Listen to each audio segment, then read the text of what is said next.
Hey, how you doing? I'm Ian from Songkick.com, which is a site for live music fans to find concerts and get alerted about gigs that come to their city, and to share experiences from concerts they've been to. And we're here at Music Hack Day. And so I just wanted to ask you, we just had a great panel on kind of starting a music business, but I think it sort of took the form of, I don't know if it was really about starting a music business, but it was an interesting kind of cross-section of stories about how you've all gone through the process of beginning your business, what kind of gave you the ideas, what the sort of structure of it kind of has evolved to become. Sure.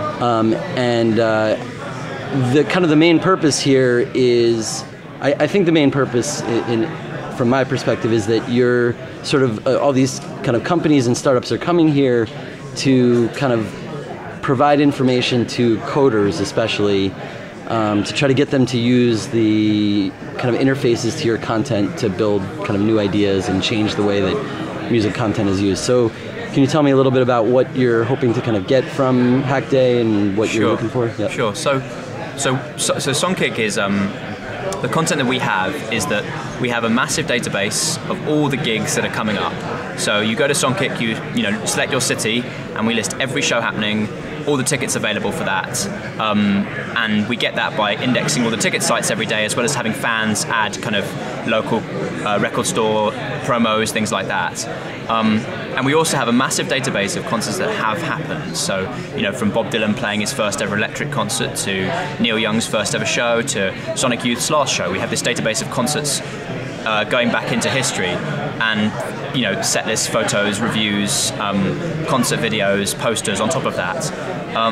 So that's what we have. And one of the things about being a small web company is you don't have time to do all the things you'd like to do with your content. So, you know, for example, we have 50,000 set lists at the moment added to our site. Like, so that, you know, that's like 200 Radiohead set lists, like 50 Pixies set lists, all that sort of stuff. And fans are adding those set lists to Songkick.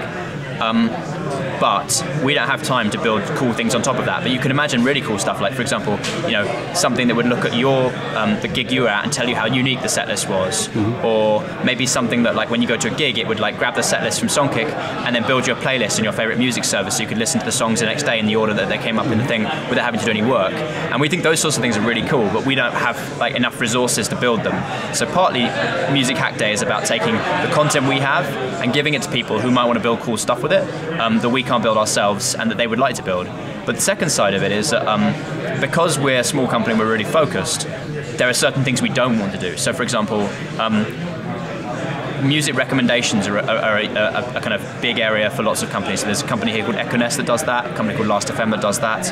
And we want to recommend concerts you might like, you know, given the concerts we know you've been to and the concerts we know you're going to. But we don't want to build all the recommendation in technology ourselves. So it's an opportunity for us to see which other APIs are out there, which other content is out there on other sites, talk to the people who kind of manage those APIs and figure out how to save ourselves time by using their technology. So it's sort of a two-way process, really. We have content, other people have content, everyone's really focused on their own jobs. So this is a kind of opportunity for people to come together and figure out how to save each other time, stay focused, and kind of help. It's kind of synergy of all the... It's all about synergy. APIs is like technical synergy, basically. Yeah. That's really great. So I have just one question, because we have a lot of sort of independent musicians. We mostly focus on independent music in Boston.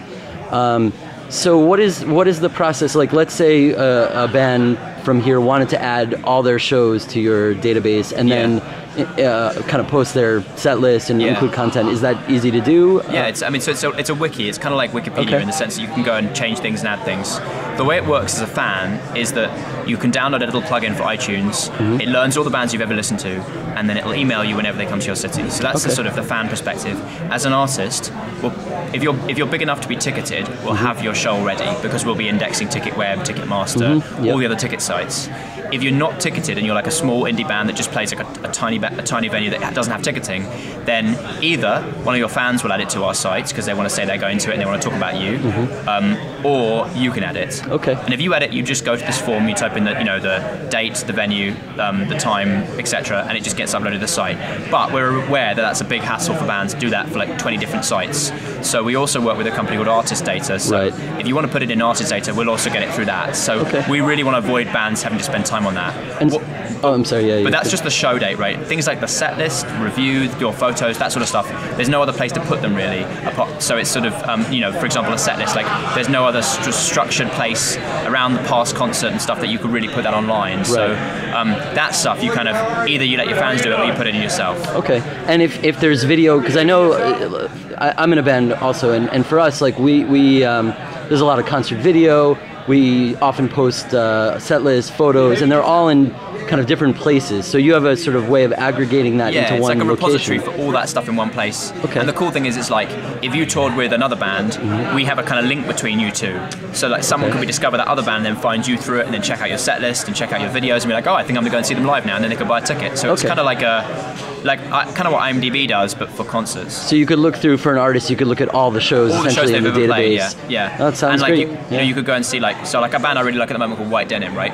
I could go to their page and I could see all the gigs they play, but I could also see like other things that people have uploaded about them, like videos or posters or photos or whatever, and it just gives me a feel for whether I want to see them or not. That sounds great. Well, thank you very much for your time, and I think this will be quite interesting to people. So all of you hardcore musicians, go on there, say which shows you've been to, and don't just use it as a band, use it as a fan. Find gigs to go to too. But hope you like it. Thanks very much. Bye.